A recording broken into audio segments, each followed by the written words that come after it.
Hey guys, how you doing? Just thought it was about time I did a little video again. My page has been telling me that it's been a week or so let's get that sorted. So on the back of last week being Mental Health Awareness Week, I recently found a very interesting article, and it was the top 5 regrets from people on their deathbed. And I thought, oh, how interesting is that? And I wonder how many of them you would have. So just reading through the list myself, I'm very much aware of the fact that some of them I've sorted, other ones I'll now make a point of sorting it even further. But also what I'm noticing is how frequently the regrets, or these top 5 regrets, actually come up on a daily basis when I'm coaching somebody.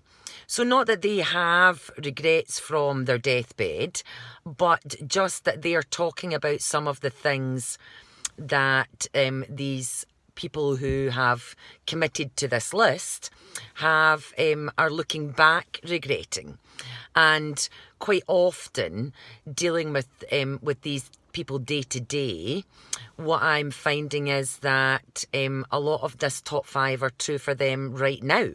So let me start with the first one. Bear with me while I read them off.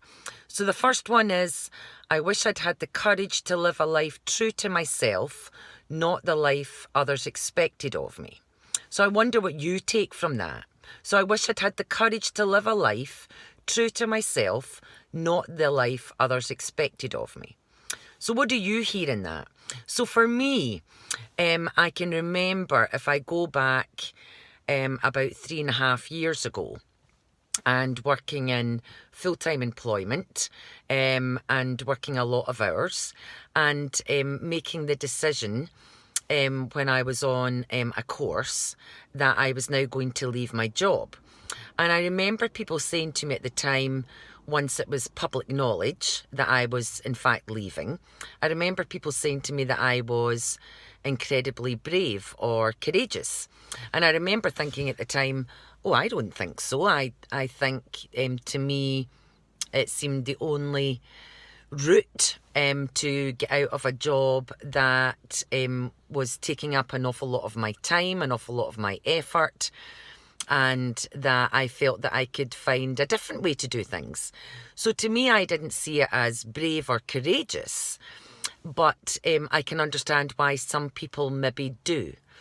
But I wonder how much of your life you are living fulfilling the expectations of other people.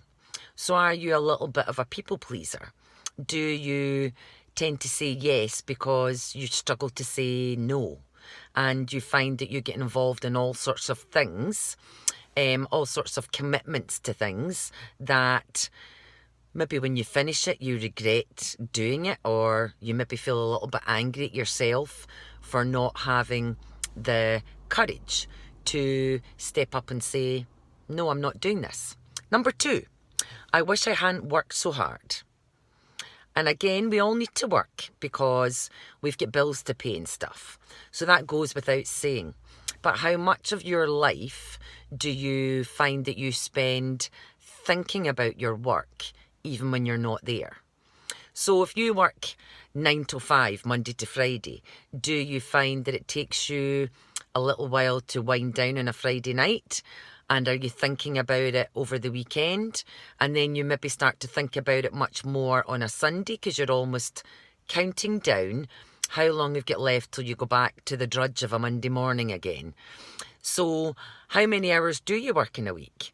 Balancing that with how much time do you spend? And when I say time, I mean quality time and time where you're engaged with your family and your friends.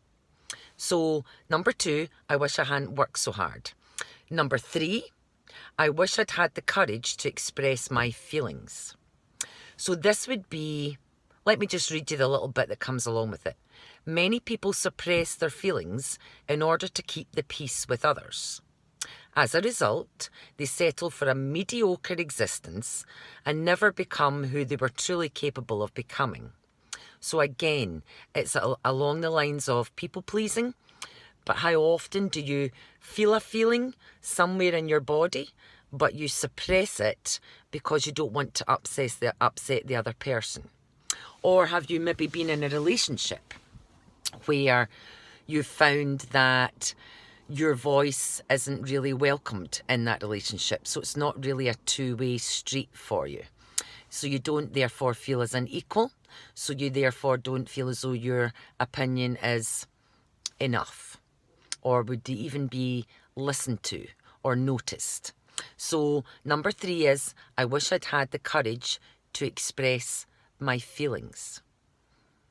So remember, if you're making everybody else happy and not making yourself happy, that will lead to your health not being so good, and especially your mental health not being so good. Number 4, I wish I'd stayed in touch with my friends. So I'm at a stage in my life where I would say that I've now got lifelong friends. So some of them I've known from school, and some of them I've met through other things that have happened in my life. But I would say that out of the friends that I've got now, they're much better quality friends than maybe the ones that I had 10 years ago. So I maybe had a lot more friends 10 years ago, but they weren't particularly good quality friends. Whereas now, I would say the 3 or 4 people that I have in my life who are in what I describe as my inner circle are really good quality friends. Okay, number 5, I wish that I'd let myself be happier. So, how happy are you? Many people don't realise how happy they are until they're unhappy, and the other way around. You don't maybe notice how unhappy you are until you look back in a time where you were happy. So let me just read you the little bit that goes along with this. Many people don't realise until the end that happiness is a choice. They've stayed stuck in old patterns and habits. A fear of change had them pretending to others and to themselves that they were content, when deep within they longed to maybe laugh properly and have silliness back in their life. So the question that I would like to ask you guys on the back of these 5 top regrets is, what's your greatest regret so far in life? So if you maybe want to leave a comment underneath the video, or if you want to send it to me privately, either way I'm happy with. But I wonder what you would answer to that question. What's your greatest regret so far in your life? Okay, guys. Good talking to you. Before I go, I'm just going to show you the view that I've stopped at today for... Wait a minute, I'll see if I can do this. No, I'm not going to be able to. I'll take a snap of the view and I'll add it in underneath this post. Just for you to see that it's every so often I get to stop at really nice bits of our country, and I now take the time out to look at them and enjoy them, whereas before I'd have driven right by them thinking about the next thing that I had to do. So bye for now, guys.